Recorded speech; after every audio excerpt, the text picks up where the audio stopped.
上当百年，欺世大观。 Hello everyone, welcome to Deception of the World. Today, the divide between the United States and China are increasing day by day. But for the past, sometimes they look like good friends. Such ambitious relationship between Sino-American began before communist government was founded. Let's take a look today. Before we begin, if you would like to support our show, please go to our YouTube channel and subscribe to Zoom in China. Thank you. Okay, now back to the topic. First, the Chinese Communist Party pandered to American emissaries to create a glorious image. During the Second Sino-Japanese War, the Nationalist Army were actively resisting the Japanese army in all fronts. The Allied US forces also contributed men and guns to support the nationalist government. However, what was the Chinese Communist Party doing?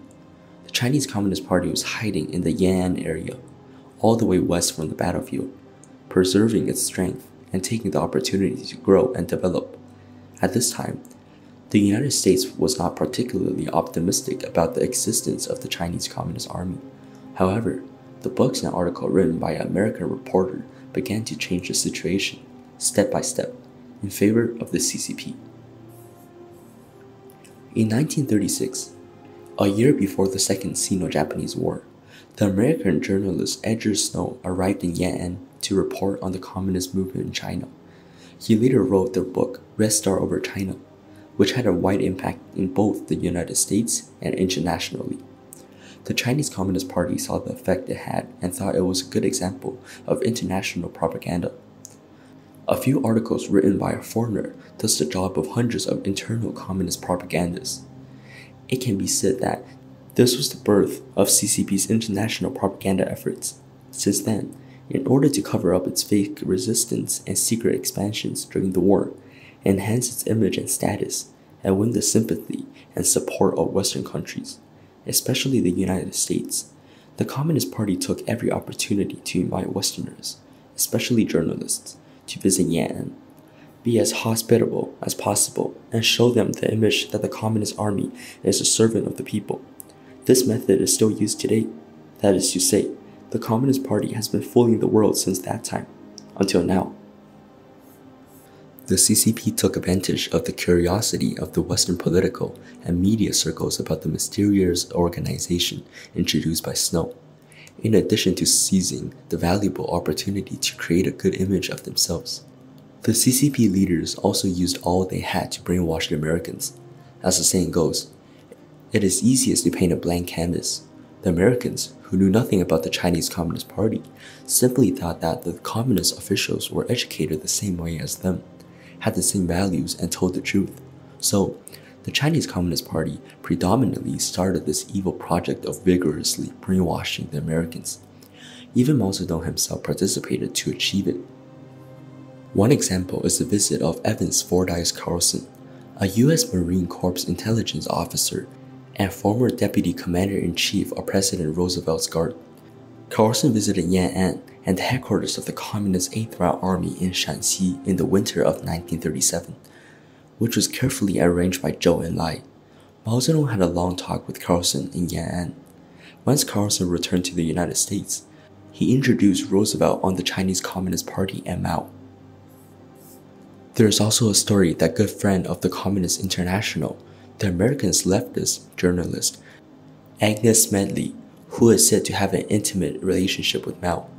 In her early years, when Mao was still fighting guerrilla warfare in the mountains, Smedley wrote short articles like 5 Years of Kuomintang's Reaction and China's Red Army Marches.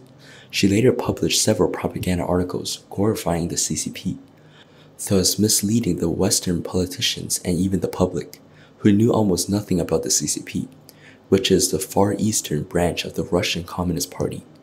Mao had always been favorable to Smedley. According to the recollection of Tu Zechao, a radio expert who helped install the radio station in pro-communist warlord Zhang Xueliang's residence in Xi'an, when the Xi'an incident broke out, Zhang Xueliang specially received Smedley and entrusted her to host foreign English broadcasts. To ensure security, the English radio station was located in Zhang Xueliang's command headquarters. Smedley broadcasted overseas for 40 minutes every night, right from Zhang Xueliang's headquarters. and the content was, of course, anything Zhang Xueliang's or the Chinese Communist Party's wish to say. It can be said that Smedley's effort alone is no less than that of today's Chinese Central Television news propaganda. In February 1938, Mao said in a conversation with Wang Gongda, a visiting journalist from the United States United Press International, the sponsorship of international peace by the American Democratic Party, the condemnation of fascism by President Roosevelt, the sympathy of the Howard Department newspapers for the Chinese resistance to Japan, and especially the solidarity of the masses of the American people with the Chinese resistance to Japan are all welcome and appreciated. You can see the tricks played by Mao when you distinguish carefully. That is, linking the Communist Party with the anti-Japanese resistance, and then exalting itself and praising the United States and President Roosevelt. This is similar to how the CCP always says it represents the 1.4 billion Chinese people today. The Communists mastered the ability of leading public opinion very early.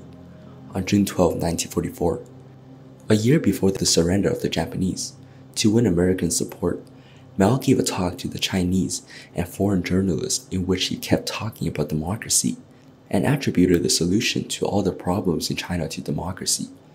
Mao said at that time, China has shortcomings, and they are great shortcomings, and this shortcoming in a nutshell is a lack of democracy. The Chinese people need democracy very much, because only with democracy will we win the war. China's internal and external relations will be on track, the war will be won, and a good country will be built. Only with democratic unity can the fascists be defeated and a new China and a new world will be built.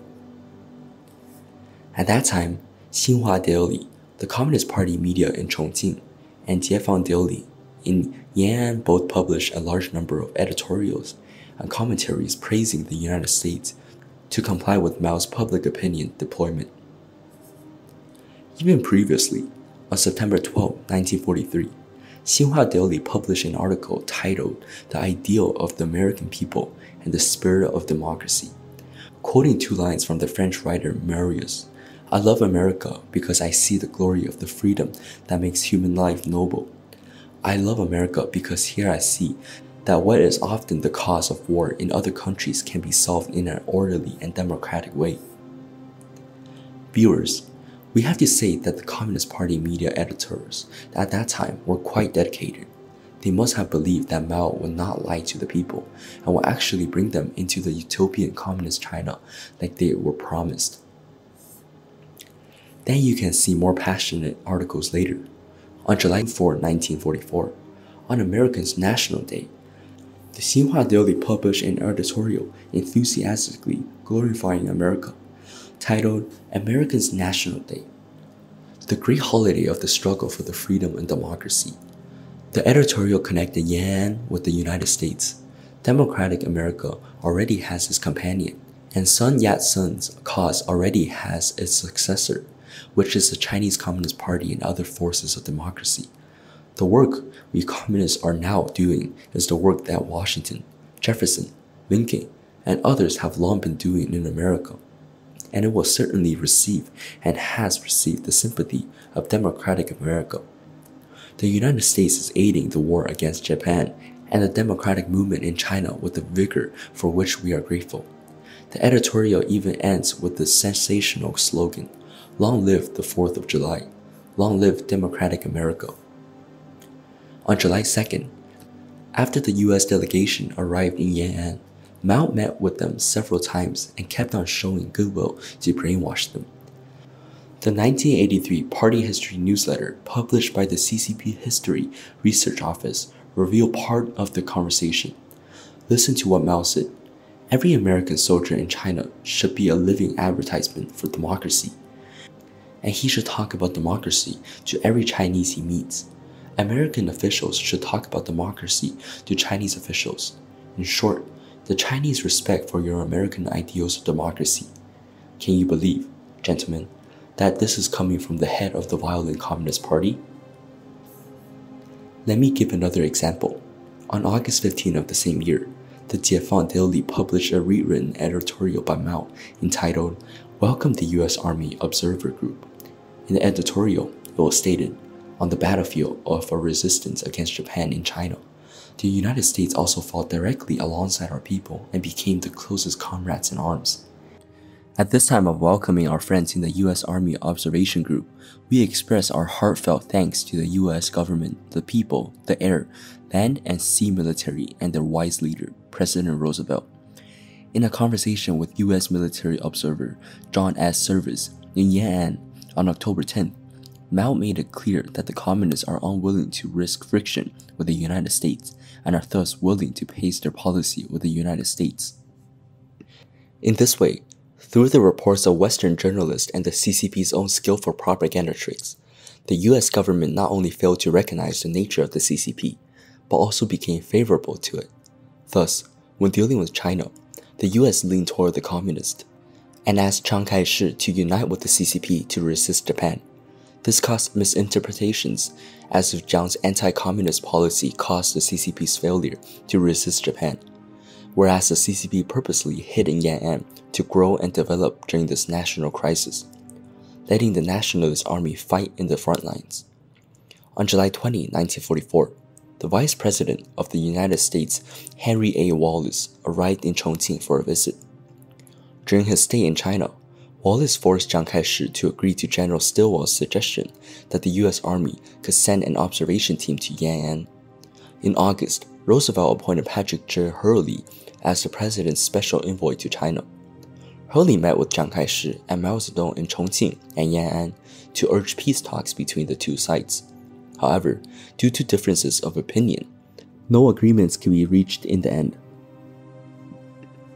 With the Communist Party's various forms of propaganda and brainwashing, the US even provided weapons and equipment for the CCP.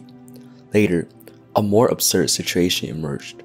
On August 25, 1945, when the war was about to end, the US sent military aircrafts to fly Deng Xiaoping, Lin Biao, Liu Bocheng, Chen Yi, Nie Rongzheng, and other CCP generals from Yan'an to the northern and northeast frontline command centers, which was one day earlier the airlifts for the nationalist generals. This huge mistake by the US laid the groundwork for the defeat of the Nationalist Army in the Chinese Civil War. Okay, that is it for today's episode. Feel free to comment down below and tell us what you think. In the next episode, we will talk about how the CCP turned from flattering the US to full-on anti-US, driving away the Americans through a well-orchestrated event.